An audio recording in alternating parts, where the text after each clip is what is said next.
Morning. I'm calling the Qualifications Committee meeting to order. Welcome to the January 22nd, 2025 Qualifications Committee meeting. This meeting is being conducted in person and via WebEx with the assistance of the Department of Consumer Affairs. My name is Jeff Moline. I am the chair of the California Board of Accountancy's Qualifications Committee, also referred to as the QC. Following the presentation of each agenda item, I'll open the item for discussion and action if appropriate. QC members participating virtually should use the raise hand feature and wait to be called on. I will also ask that our members participating virtually keep their microphones on mute when not speaking. For public comment, I will first ask if any members of the public attending in person would like to make a comment. If so, please step up to the table and wait to be recognized. Once any comments from members of the public attending in person are received, I'll ask the moderator to open lines for members of the public participating remotely that would like to make a comment. At this time, I'll turn the meeting over to Ms. Cardenas to take roll call and establish a quorum. When Ms. Cardenas calls your name, please unmute your microphone and state your name. Please remember to mute your microphone once you have stated your name.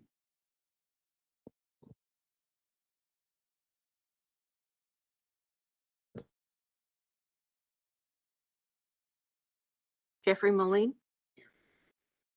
Timothy Jones. Here. Jeffrey Baginski. Here. Rennie Chow. Rennie Chow.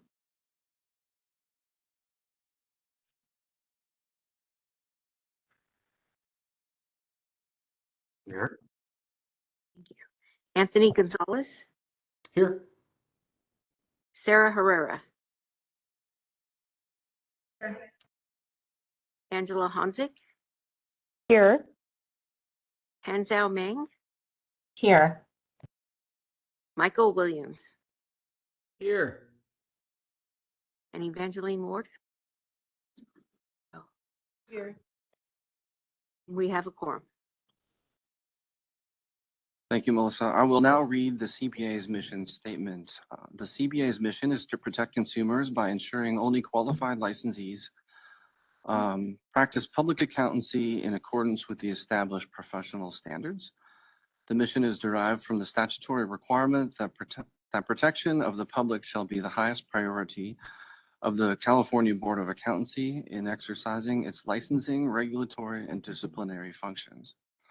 Whenever the protection of the public is inconsistent with other interests sought to be promoted, the protection of the public shall remain paramount. I'd also like to begin by taking a minute and recognizing Michael Williams for his service as the QC chair in 2023 and 2024. So thank you, Michael.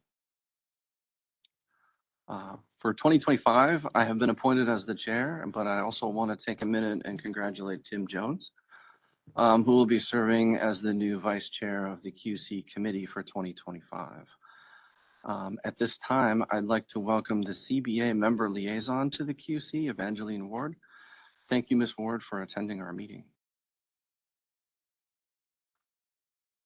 I will begin with item number 1, which provides members of the public an opportunity to provide on comments not in the agenda. There are no members of the public here at the CBA, so moderator, if you would please open the lines for public comment on number 1. This is the moderator. Appears there are no members of the public on WebEx. That's great. Thank you, moderator. I'll move on to agenda item number 2, which is the approval of the April 2024 QC meeting minutes. Do I have a motion to adopt the minutes? I'll make a motion to approve. Do I have a second? Sarah Herrera, second. Great, thank you. Are there any comments from members? And there are no members of the public in the room. Moderator, is there Any members of the public online today? This is the moderator, and there are no members of the public on WebEx right now. That's great. Thank you. Our next item on the agenda do I have a motion to adopt? Oh, sorry. Ms. Cardenas, could you please call a vote? Michael Williams, Approved. Hanzhao Meng, Approve. Angela Honzik, Abstain. Anthony Gonzalez, Approved. Rennie Chow,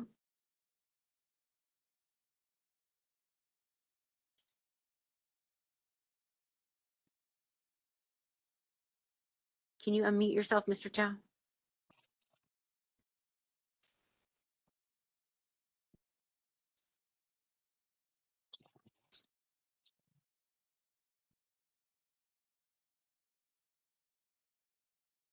We cannot hear you, Mr. Chow.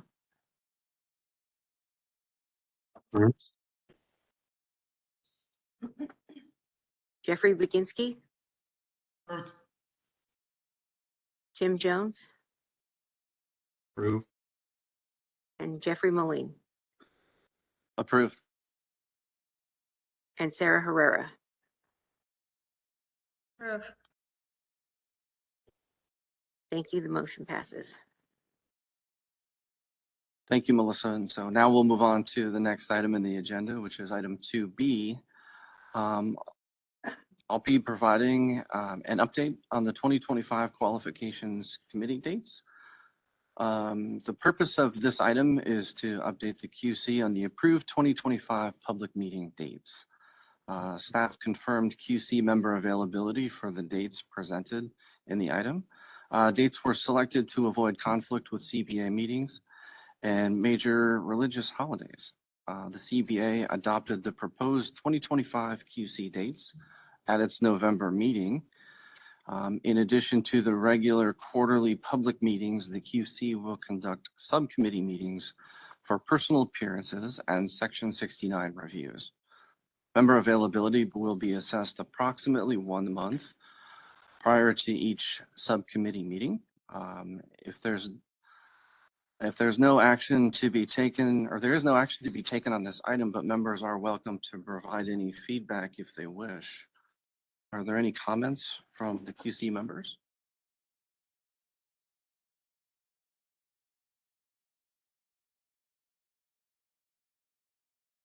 I see Michael has his hand up.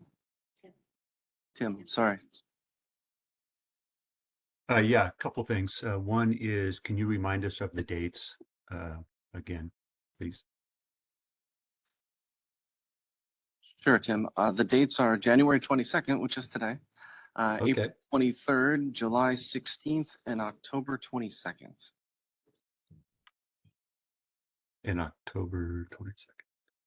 And secondly, I think, if I'm right, that there are 9 of 10 members here today. So kudos to everybody for participating in the meeting. We're hoping that we're going to have good attendance during this year's meetings. And there's been enough notice now that hopefully all of you can calendar these dates and make it a priority to attend. And along the same vein, we're hoping that we're going to see in equal participation in the panelist interviews during the course of the year.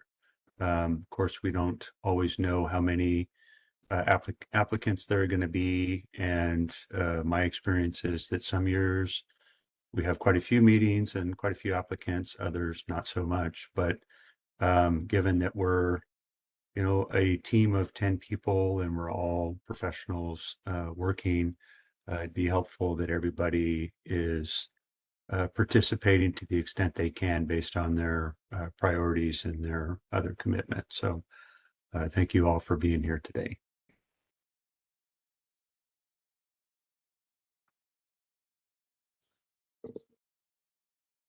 Michelle Sunner, I just want to also let you know that we have created a tentative schedule for the subcommittee meetings, and we will email those dates out to all of the QC members. They're tentative dates. We may need to add or subtract dates depending on the number of applicants we have, but we're hoping that that will assist all of you in planning for the year to come. Thank you. Jeff, this is Mike Williams. I thought I had seen on the website that the meeting was April 25th, which is a Friday, and maybe I misread that. And I think you had just said it was April 23rd. Can we confirm that?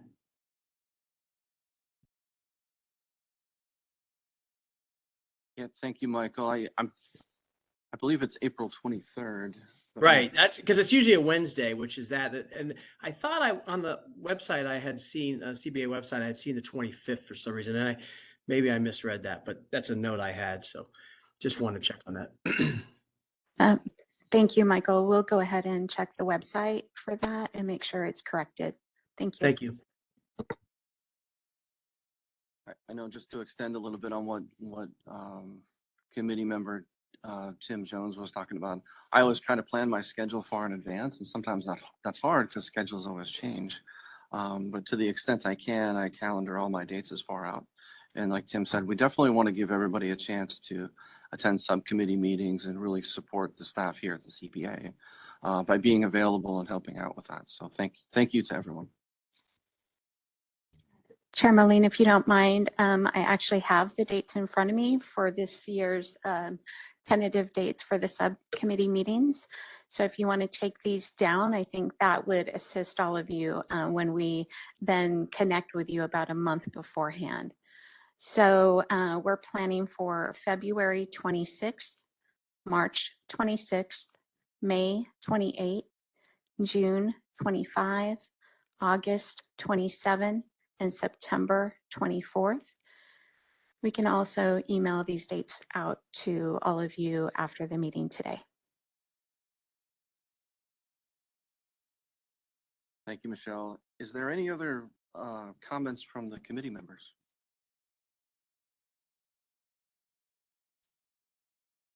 If there's no additional comments, the next is public comment, and there are no members here at the CBA. Moderator, could you please open the lines for public comments? This is the moderator, and there are no members of the public on the WebEx call. That's great. Thank you. We'll keep going and moving on to item 3A. I will turn the discussion over to CBA Liaison Evangeline Ward, who will provide members with an overview of recent CBA meetings.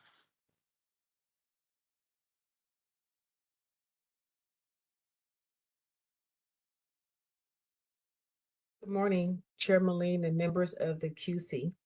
I am CBA member Evangeline Ward, and I will be providing a report for 2 CBA meetings held in November.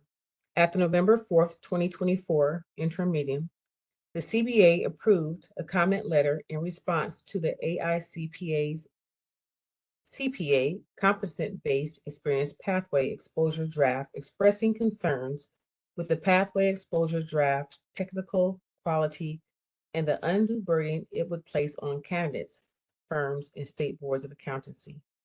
The CBA approved a comment letter to NASBA and the AICPA regarding the proposed revisions to the Uniform Accountancy Act and model rules, which included comments regarding the proposed changes to the licensure and mobility requirements. You can see the 2 letters for the exposure drafts on the CBA website. The CBA also directed staff to work with the CBA president to send a letter to NASBA in response to the communication received titled Shifting to Automatic: The Hazards of Redefining Mobility, expressions concerns with the communication, and request a meeting with NASBA leadership to discuss the CBA's position regarding automatic mobility. At the November 21st, 22nd, 2024 meeting, the CBA elected Yin C2 As president, Kristen Latta was elected vice president, and Doug Aguilar, CPA, was elected as secretary treasurer. The CBA also appointed Jeffrey Moline, CPA, to serve as QC chair, and Timothy T. Jones, CPA, to serve as the QC vice chair for 1-year terms effective January 1st of this year. The CBA began to work on its next strategic plan. This will be an iterative process, and the CBA will finalize the plan in early 2025. The CBA continues discussions regarding proposed changes to continuing the education requirements. The discussion centered on requiring completion of the CPA-approved regulatory review course for new licenses to occur within 6 months of licensure or before their first renewal, whichever comes first. The CBA approved updates to the legislative proposal regarding the enhancements of the CPA licensure. The substantial changes included a delay implementation dated to July 1st, 2026 for the new licensure pathways to allow staff time to promulgate regulations, update various forms, update the CBA website, train staff, and perform outreach. Phasing out the current pathway to licensure that requires a bachelor's degree, 150 semester units, and 1 year of experience on January 1st, 2029. The CBA will hold its next regular scheduled meeting in person at the California Board of Accountancy and via WebEx tomorrow, January 23rd, 2025. And that concludes my report.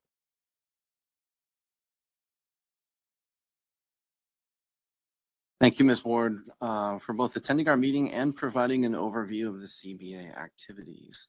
Are there any comments or questions from members? I might also add, this topic is also comes up later in the agenda. I think in agenda item 4C.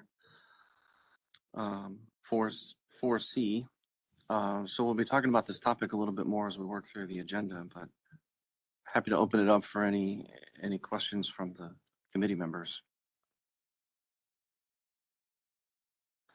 Looks like Committee Member Jones has his hand raised.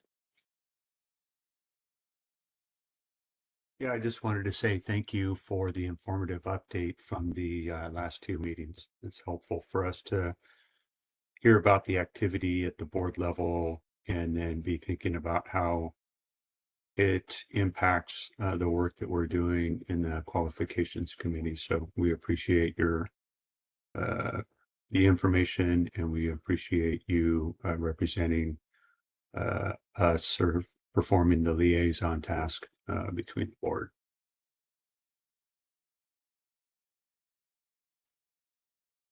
Thank you, Tim. Is there any other comments or questions from committee members?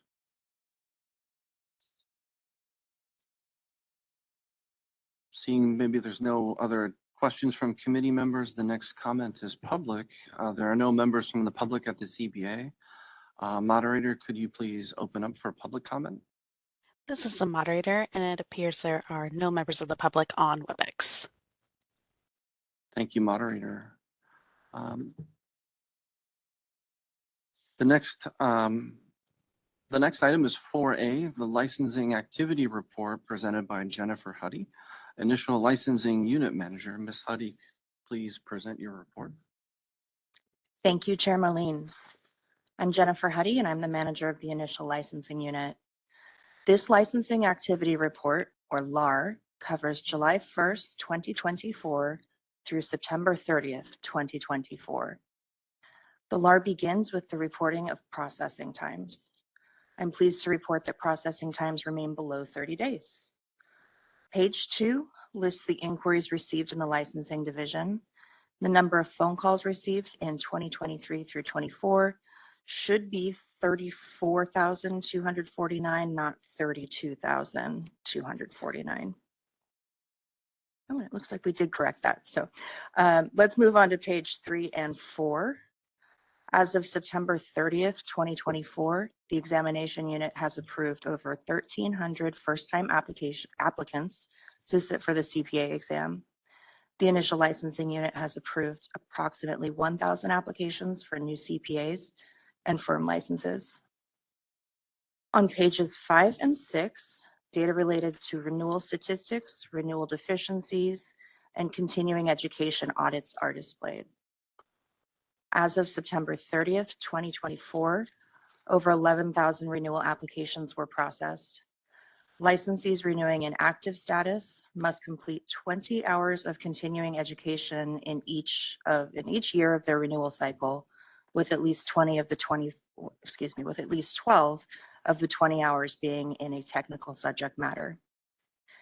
When a licensee does not meet this requirement, we refer to that as a 2012 violation. With most deficiencies, staff do not approve the renewal application until the deficiency is corrected. A 2012 violation, however, is different because it cannot be corrected. When a licensee has met all renewal requirements except for the 2012 requirement, staff approve the renewal application and then refer the matter to the enforcement division. Because of this, 2012 violations are not represented in Table 6. Of the 11,000 renewal applications reviewed, 405 had a 2012 violation. Most 2012 violations occur in the first year of the renewal cycle. Moving on to Table 7, this includes CE audit data. And as of September 30th, 2024, the renewal unit had performed 225 audits. Of the 225, 166 were found to be compliant, and 19 were initially deficient but are now compliant. That concludes my presentation, and I will now turn it back over to Chair Moline, and I'm happy to answer any questions. Are there any comments or questions from committee members?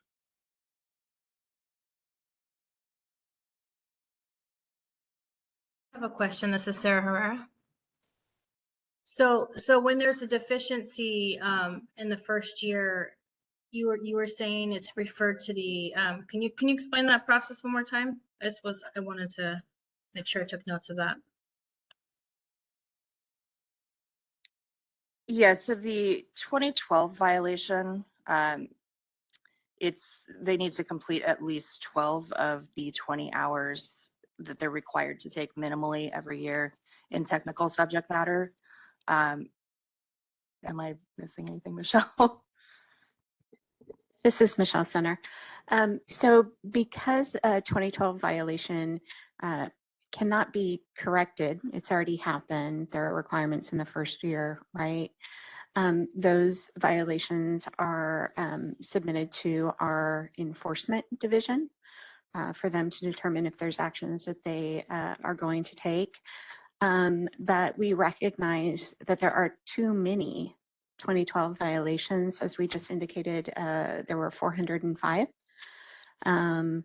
And so we are looking to implement, we just recently, I know this sounds crazy, we just recently acquired a listserv application, and we believe that's going to allow us to do more point-in-time communication. So we're looking at building that up so that we can try and do more targeted outreach to our licensees, particularly before you end your first year, to do a reminder of the 2012 requirement. So we're looking at researching that and seeing if we are able to pull that kind of data and do that kind of targeted outreach going forward, in hopes that will reduce that number. I think that's a great idea. Yeah, I think the portal's great, being able to upload your information to the portal and your certificates. I definitely think that's a great ability. Once you're putting it in, you realize, oh, I'm short 1 credit, or I'm short 2 credits, and for the 20 for the first year. I think it would really be advantageous, almost encouraging CPAs like mid-year to enter what they have, or you know what I'm saying, or even quarterly into that software or to that program on CBA, for us to be able to say, oh, okay, track, because I don't think anyone's intentionally trying to miss an hour or two, or, not meeting the technical requirement. I think sometimes it's just people get busy, right? So I think that would be, the outreach is a great idea. Thank you, everyone. I did have one follow-up question for Ms. Huddy. Was the 1220 violations, was it because folks are, was it because the CPAs didn't do the 20 hours at all, or was it because they weren't technical topics, or a combination of both, maybe? It was a combination of both. I think that Ms. Herrera is correct. They get busy, and they forget that there is that requirement. They're thinking about their renewal that's a whole year away from that date, and they just are not tracking that. I also want to comment that we do encourage individuals to use CBA Connect, just as the example that Ms. Herrera provided everyone, where you're putting in your CE as you're completing it, because it'll give you that useful information to help you track it. Not everyone does that. It's not a requirement, but it is highly encouraged. Thank you. I did have one other thought or comment on page 4, which is the initial licensing statistics. It's not really a question, but it's kind of an observation. It's something that I hear a lot about in the industry when I'm talking to folks in public accounting, when I'm doing my own job. It's the total number of licenses issued, in particular CPAs with attest experience. And I just wanted to share the common theme that I hear out there and give a couple examples. I hear a lot from firms out there that they have a really hard time finding candidates to work and get experience in public accounting to get the audit license. I hear that quite frequently. And as an example, I work in affordable housing development, and we have right now 12 projects in construction. We have 155 operating properties. And all of these entities are ownership entities that own real estate, and they're funded in many cases by CalHFA or HCD or TCAC or some other California agencies. And so they're all required to get audits. So between January 1st and really March 31st, we're going to do 156 individual standalone audits. And then we're going to consolidate 17 what we call corporate entities, 3 of which have payroll. And I have a team of 36 accountants that I work with, and there's only one person that has really auditing experience, and that's myself, but I can't do all of these things. And my bigger point is it's hard to find candidates for us to even hire in industry that have experience in audit. And we hear the same story with the CPA firm that we work with, that they have a really hard time finding candidates and people to work in public accounting and do this type of work. And so I wanted to share that as an example. And so, as more firms experience fewer candidates coming into the field, then it gets harder for us on the industry side to recruit people that have that experience and skill set. That's one example I just wanted to share. The other example I was going to share, and this is kind of a good example, kind of a good thing, kind of a bad thing. I have a friend who I used to work with in public accounting, and he has his own sole practitioner office, and he specializes in HOA review work. And he said his phone rings off the hook because there are so many potential clients out there asking him to come and work with them. He turns down a lot of work, doesn't take on new work. If you're not a good audit client, he will let you go and take on a different one. And all that to say, I think what we see in this number in Ms. Huddy's report is a really low number for candidates with attest experience. So 838 for the state of California, which I think is 6th or 7th largest economy, I think is a really low number. So I wanted to share those things, but also wanted to maybe open up to the committee and see, are others experiencing the same thing? Have you heard the same stories, or is there any other comments that you might have?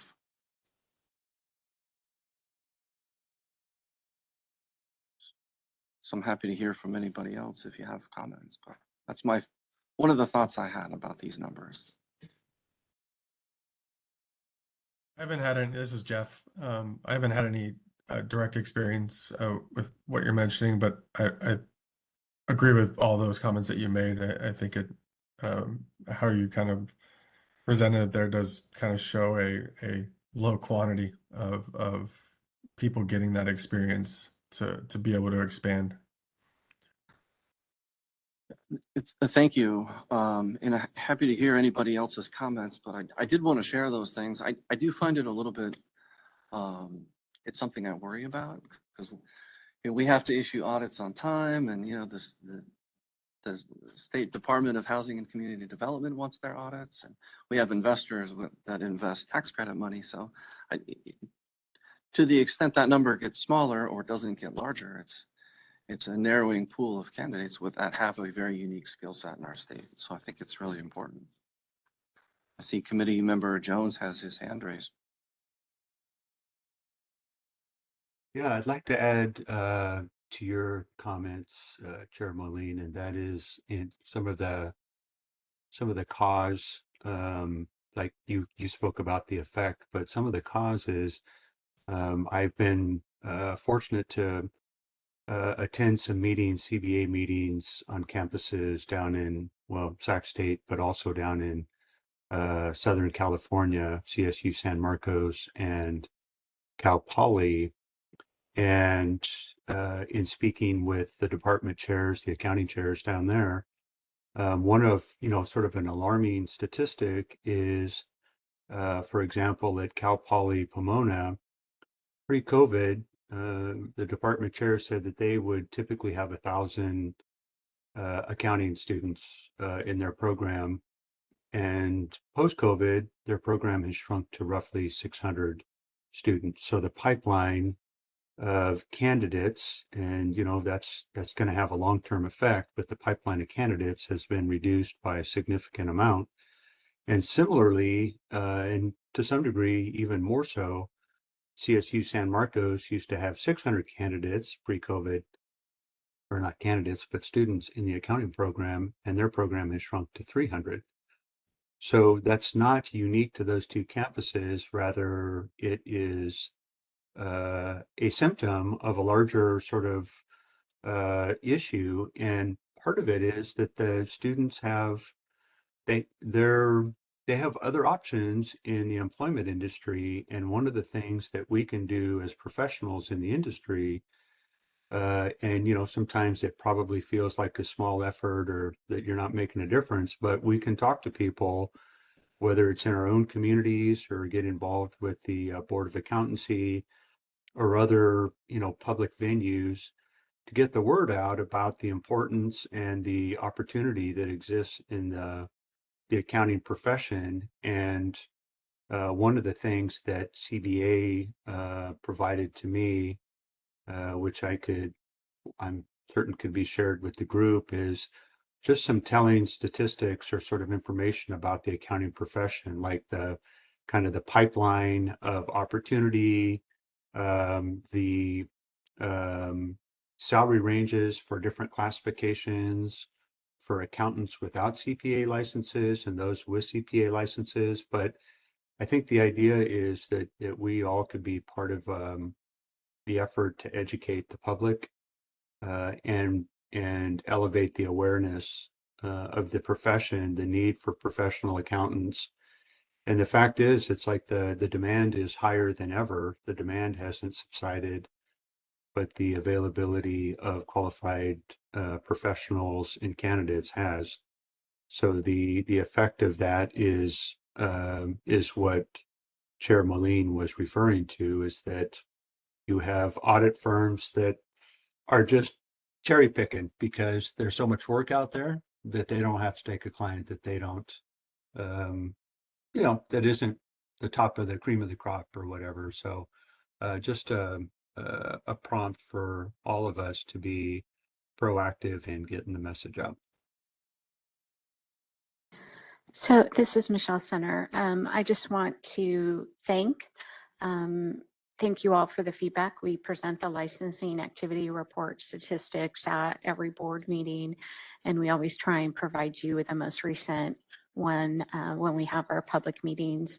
It's very helpful for staff to hear feedback on the numbers and how that might be impacting you all. We know that, there is a link to consumer protection when we hear things like we have lots of people that need to find auditors in a 3-month period of time.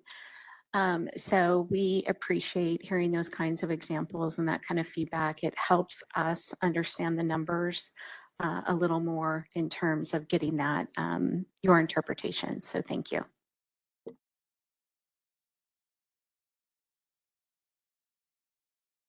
Thank you, Michelle. If there's no other comments or questions from QC members, we'll open it up for public comment. There are no members of the public in the room. I guess, moderator, could you please open up for public comments? This is the moderator, and it appears there are no members of the public on the WebEx call.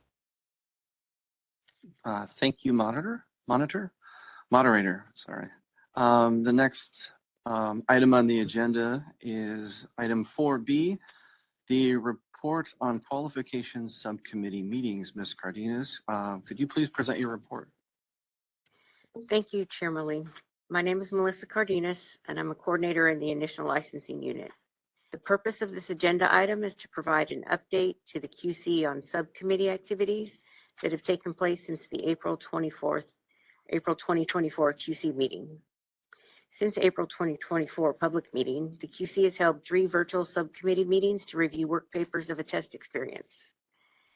3 reviews were personal appearances, and 4 reviews were conducted pursuant to California Code of Regulations, Section 69, specifically for the following reasons. There was a satisfactorily answered certification of experience submitted, but the period of experience appeared to be unduly short, and there was reasonable belief that the information in the experience certificate may be false or incorrect, or the experience was gained in a foreign country. The subcommittees recommended 4 applicants be approved for a test authority and 3 applicants be deferred due to lack of experience and work papers. This concludes my report. At this time, I will turn it back to Chair Moline and be happy to answer any questions. Thank you, Melissa. Are there any comments or questions from members of the Qualifications Committee?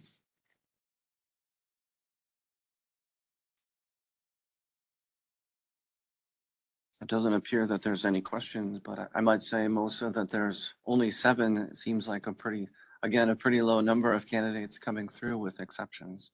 So seeing no members or questions from committee members. The next is public comment. There are no members of the public here at the CBA. Moderator, could you please open up for public comment? This is the moderator, and there are no members of the public on the WebEx call. Thank you. We will move on to the next agenda item. Item 4C is the report on the California Board of Accountancy licensure and mobility legislative proposal presented by Alfred Burleson. Mr. Burleson, please begin. Thank you, Chair Moline. I'm Alfred Burleson, and I'm an analyst in the initial licensing unit here at the CBA. The purpose of this agenda item is to provide the Qualifications Committee with information on the CBA's legislative proposal to modernize licensing requirements and mobility. At the September 2024 CBA meeting, the CBA reviewed and approved the licensure legislative proposal. It is important to note that the CBA must now find an author for a legislative bill, and changes to the proposed language are likely to occur as part of the legislative process. As currently written, the CBA approved legislative proposal would eliminate the current 150 semester unit requirement from the licensure requirements, reduce the minimum accounting concentration unit requirement by narrowing the course content to only relevant subjects. It would also require 2 years of experience, but allow for options to reduce that requirement by earning an accounting related advanced degree or earning specified certificates. We would recognize specific degrees granted by California colleges and universities as meeting all the educational requirements, thus eliminating the uncertainty some students express feeling. Presuming an author is found, the legislative bill passes in the 2025 legislative session and is signed into law. It will have an effective date of January 1st, 2026.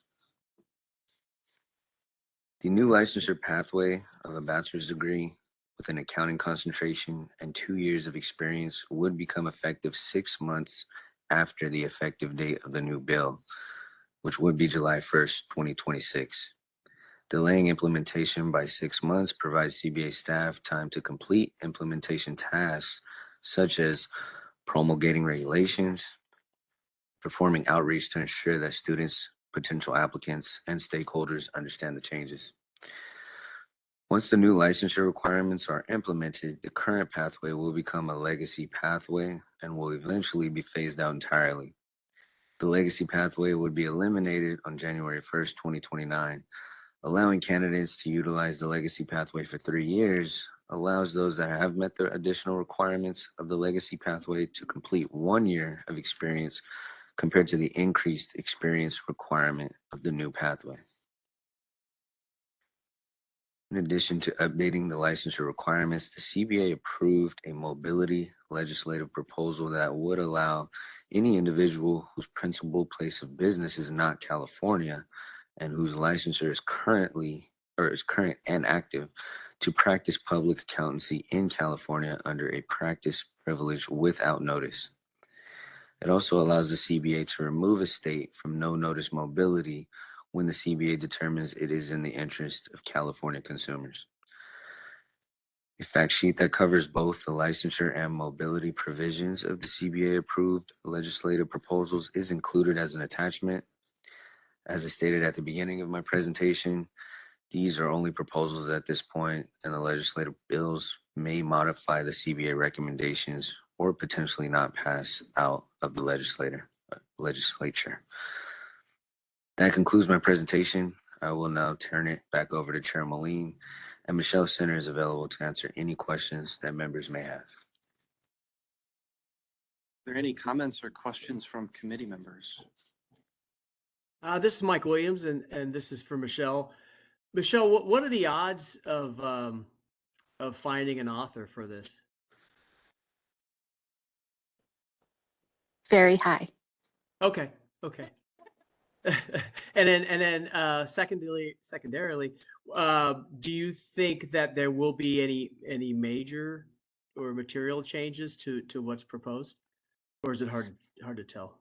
That one's a little hard to predict. We are continuing to have focus groups, conversations. We'll be bringing policy topics to the board in hopes that if there are some substantial kind of suggestions, edits by the author, we will have maybe already had those conversations so that we will be able to provide that information to the author. So that's an example of how we are trying to maybe look at what we think an author might want to change and then maybe prioritize those conversations earlier with the board than later. We do have an item coming before the CPC tomorrow, for example. That item is looking at how we define the accounting concentration. We know that there is a big difference between how we have written the legislative proposal, which allows for that definition to be made in regulations, compared to how our current law is written, where it is very explicit in terms of what is required.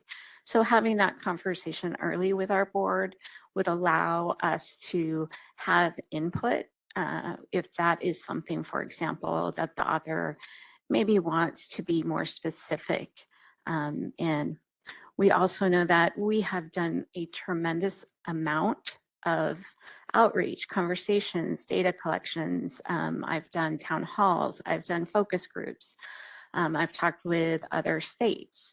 I've talked with universities.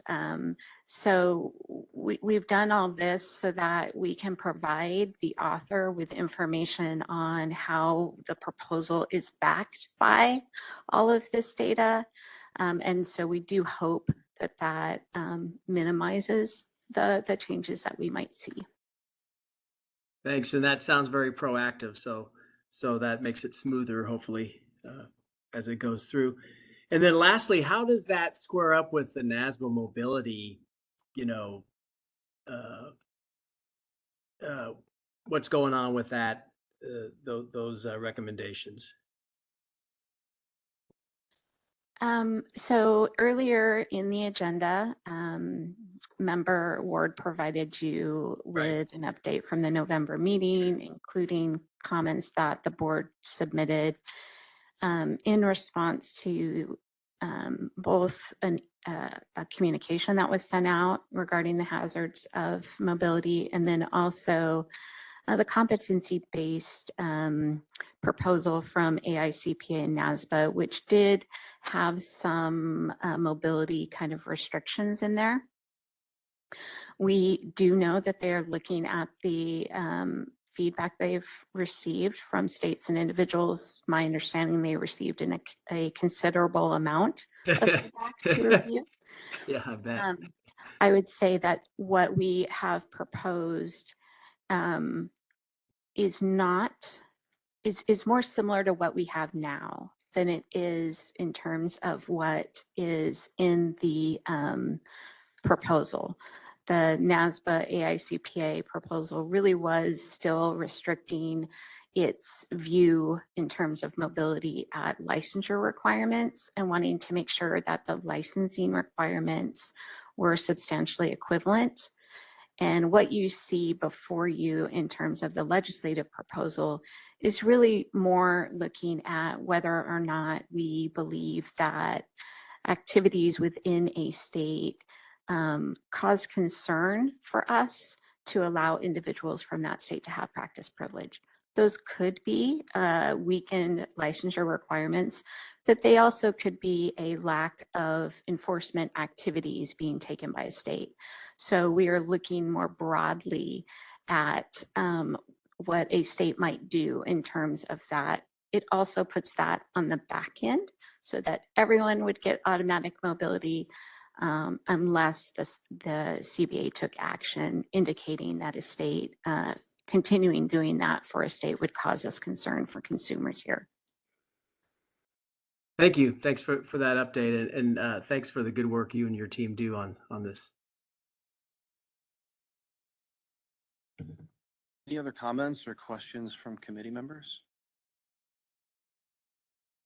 I guess I did have one kind of follow-up question about mobility when it comes to the experience requirements in other states. And I think in the state of California, to perform an audit, you need the A license, and we have the A license and the general license. How would what would be the process for someone from out of state to come into California from another state and then perform audit work? Is that a concern?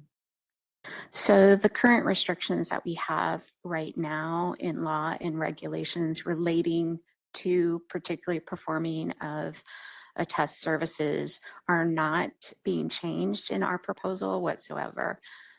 So those would remain. Thank you. Any other questions or comments from committee members? I think this is a really good idea. I'm definitely supportive of it. Next is public comment. And there are no members of the public at the CBA. Moderator, could you please open for public comment? This is the moderator, and there are no members of the public on WebEx. Thank you, moderator.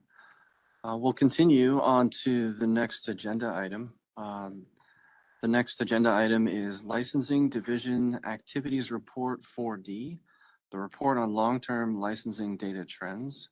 Ms. Murphy, could you please present your report? Thank you, Chair Marlene. My name is Melanie Murphy, and I'm a coordinator in the Initial Licensing Unit. The purpose of this agenda item is to provide the QC with the annual report on long-term licensing data trends that may be useful when considering the pipeline of future California CPAs. Staff derived the requested data from historical CPA licensing activity reports, NASBA annual and quarterly CPA exam data reports, and CBA's internal licensing databases. In January 2024, a new CPA exam was introduced. The change in the CPA exam is known as the CPA evolution. The CBA experienced an increase in the number of first-time exam applicants and repeat exam applicants, as demonstrated in graphs 1 through 4 on page 3 through 6. The increase was likely attributed to the attempting to pass all 4 exam sections prior to the implementation of the CPA evolution. The CPA exam underwent significant changes in 2017, and a similar spike in applicants can be seen in 2015 and 16. Moving on to page 7, Table 1 is a new addition this year and lists the section's pass rate for CPA exam. It should be noted that this data is prior to the CPA evolution. Pass rates for the new CPA exam will be included in future reports.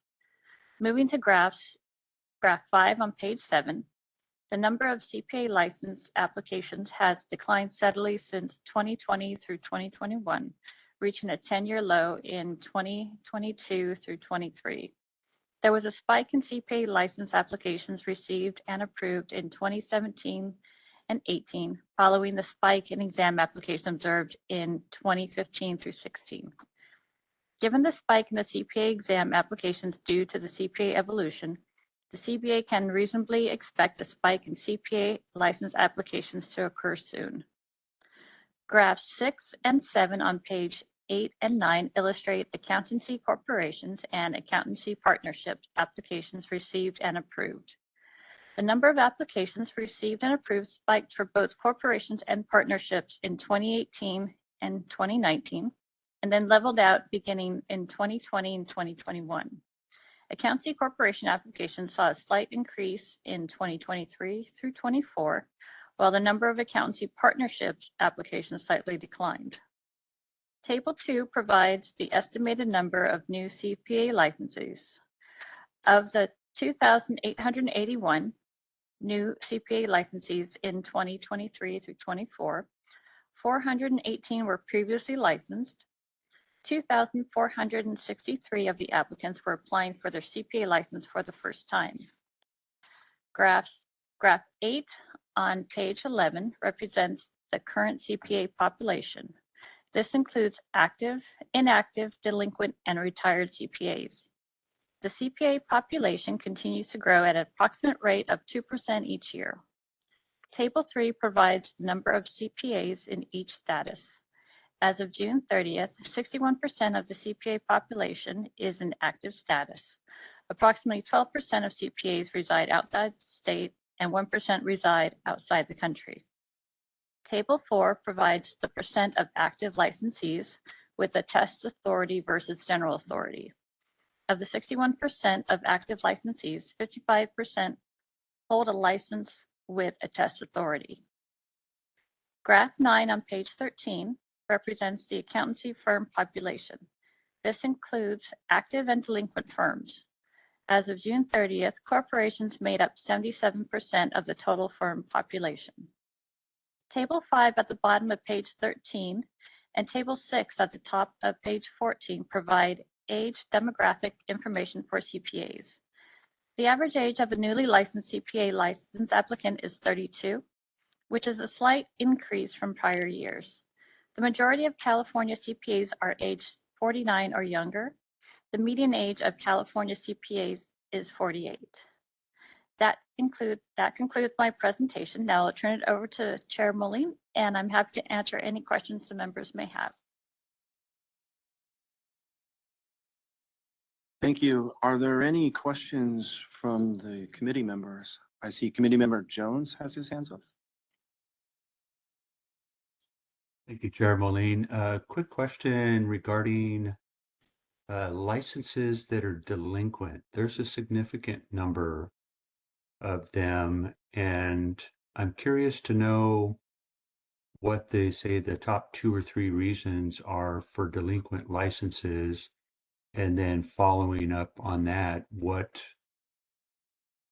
more, or what could we be doing as a committee or as a profession to encourage active status? Because it seems like that's a fourth or so of the active licenses. Any comments on that?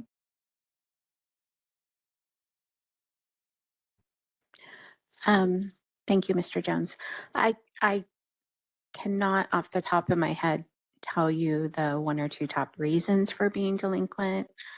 I will say that with our new application that we use for renewals, you must have completed all of your CE in order to be eligible for renewal. So I could hypothesize that that might be one of the reasons why we see some of the delinquent counts as high as they are, is there is that barrier to renewal if you have not completed the required CE. In terms of what the board can do in terms of this particular data point, I refer back to what we talked about earlier, which is implementing kind of this point in time targeted outreach to individuals. So we hope to be able to do that. It also might be of interest to some of you that the board is also looking at modernizing its continuing education requirements. The board has put together a working group of 2 board members, and myself and staff have met with them on several occasions to talk through some ideas on how we might modernize those requirements. We will be bringing policy conversations to our board throughout 2025, so that by the end of 2025, we should have a regulatory package ready for the board to consider that would modernize our continuing education requirements. Some of those requirements may impact the ease or not of completing your continuing education. We'll be looking at things like increasing quality, but also removing requirements that we don't believe actively contribute to whether or not the continuing education is of high quality. And just a follow up to that, is it true that a licensee that's in delinquency status, that they cannot hold themselves out as a CPA until they meet the requirements and pay the fees and submit an application? That Or is is there true. some sort of a grace period in there? That is true. You should not be holding yourself out and practicing as a CPA. Okay. Thank you so much. Are there any other questions or comments from the committee members? I did have one other observation on table 4. Not really a question, but just an observation that relates back to Ms. Huddy's report on activity. Table 4 shows that 55% of active CPAs have an attest license and 45% have a general license. But it looks like the licensing activity Ms. Huddy presented for the past few years, it seems like that number is reversing, it's changing. So only about a third, or about 35% or so, are achieving the attest license, and 60 or 2/3 are pursuing the general license. Thank you, Chair Moline. So this is likely, the numbers look a little different on each report because up until the early 2000s, we didn't offer a general license. All licenses were active, or I'm sorry, attest licenses. So as we see the increase in general applicants and licenses issued, this number is probably going to start to reflect a little bit better what you're seeing in the licensing activity report. So this is all licensees who've been licensed over the decades, everybody who's still active, and what you're seeing in the licensing activity report is just a snapshot of licenses issued over a fiscal year. That's good information. Very insightful. Thank you. Any other questions or comments from committee members?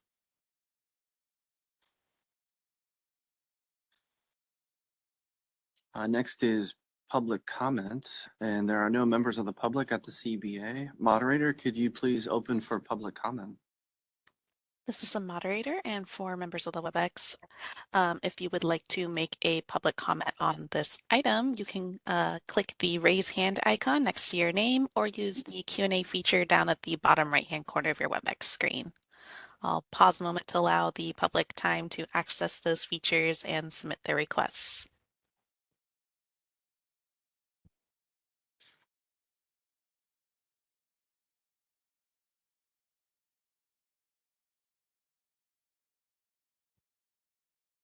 All right, and seeing none, would you like me to close that Q&A panel? Yes, please. That would be great.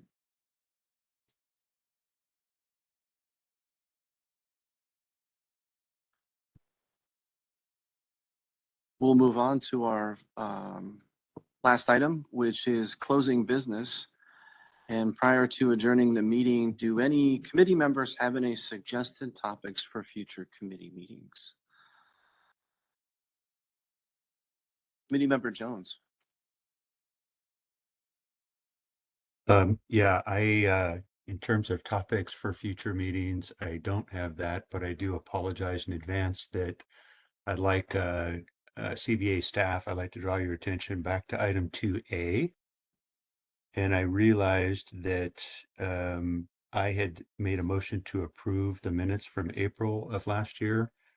And I realized in looking back at my calendar that although I was planning on attending, I did not attend that meeting.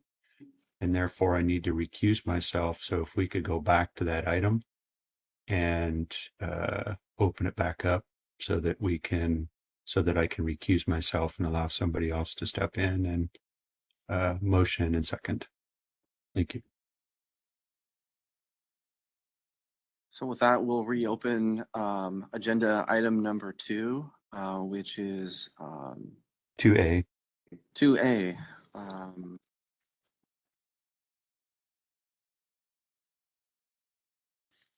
So we'll need a new motion to approve in a second. Do we have a motion to adopt the minutes?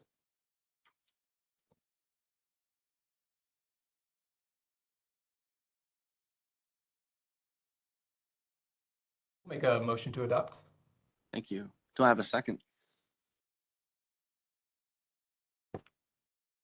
I can second. Thank you.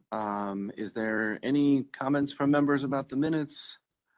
If not, we will open that again for public comment. Moderator, if you can open that for public comment.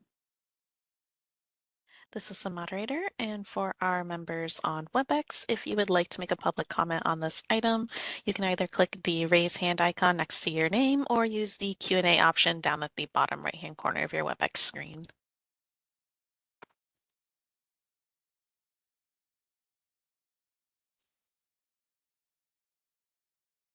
All right, and seeing no requests for public comment, would you like me to close that Q&A panel? That would be great. Thank you. And with that, we'll move back to Ms. Cardenas for a vote on the minutes.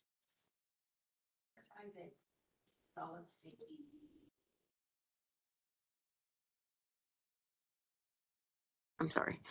Mr. Gonzalez, was that you who made the first motion? Who made the motion to approve? Yeah, yes, it was. And Mr. Baginski was the second? Correct. Thank you. Michael Williams?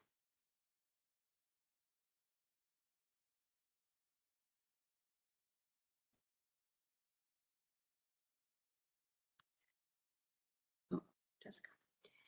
I'm sorry, Hanzhao Meng? Approve. Angela Honzik? Abstain. Sarah Herrera? I approved earlier, but I also wasn't at the meeting, so I'll abstain actually. Thank you. Anthony Gonzalez,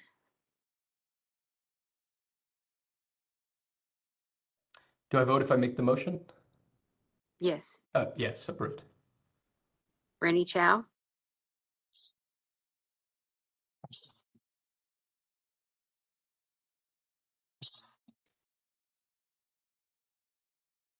I'm sorry, we can't hear you, Mr. Chow.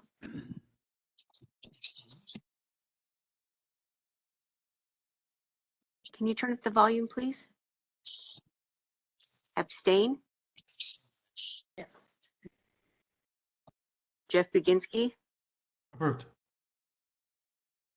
Jim Jones, Abstain. Jeffrey Moline, Approve. and did you say Michael is not in the meeting? I am in the meeting. I approve. Okay, thank you. Uh-huh.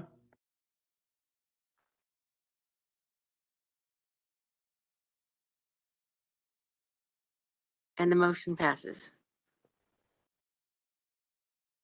Thank you, Melissa.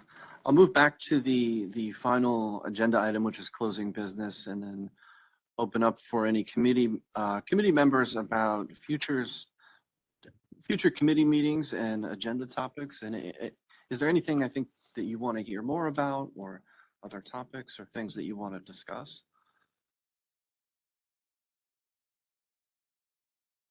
I'll make a comment about some of the content. I really like the statistical data. It's nice to see where like the industry, the population of CPAs in the state is going. I'm really particularly interested in the number of attest licensees, which I've been saying in this meeting, but really everyone. I think the industry can be best served, I think, by expanding. It really seems like the pool is shrinking with it.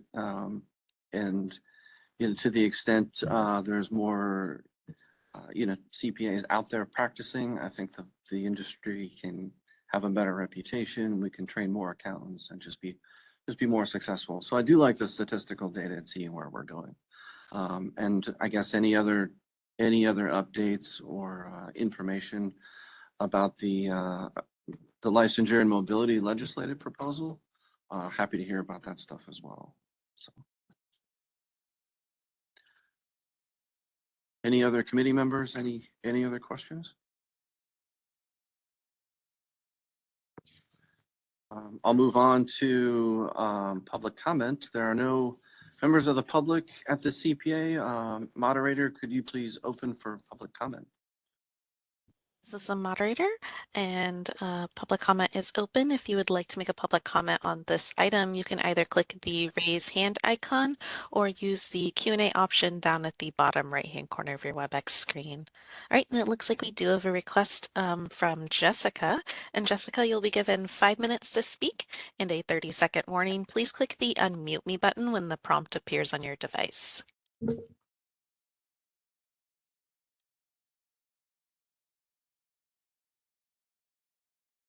Letting me join the call or webinar. So quickly though, with the way that the exams have evolved, and I'm a current candidate studying for FAR, I can say just from my own experience, being in corporate accounting, not in attestation accounting for the past 20 years, it really has kind of leveled up my expertise in what is accounting and how it's applied. Okay. So when it comes to my level of like communication and clarity and confidence, the way that I'm able to interpret how to study for the exams as the questions are being asked in an applicable way. I have a question about work experience or general experience sign off. There is a proposal from last year that has a draft exposure out, kind of stepping up the way that form is designed for people to sign off. And I've seen California's kind of rebuttal on that proposal, which I completely agree because it does kind of counterintuitive for being able to have I guess more applicants and more candidates, more CPA people licensed because it's so subjective as well. When it comes to people signing off that form, you know, you have Ivy League people versus you have non-Ivy League people signing off on those forms for candidates. And I myself am experiencing that. So what is my question? I'm kind of wondering why we're drafting something to be more complicated or complex. And what is California proposing instead? And I was trying to skim through the documents for this meeting quickly to kind of see what is the alternative to still increase applications or candidate pool and licensing. Can somebody speak to that? If now's not the time, just let me know where I can, you know, reach out to talk to somebody about that. Well, thank you for your comments. We really can't address specifics at this qualifications committee meeting. But I think it probably is best to reach out to the CBA staff directly to answer that question. So there's contact information on the website. Or you can provide that to the moderator and we can answer that specific question by staff. But again, thank you for your comments.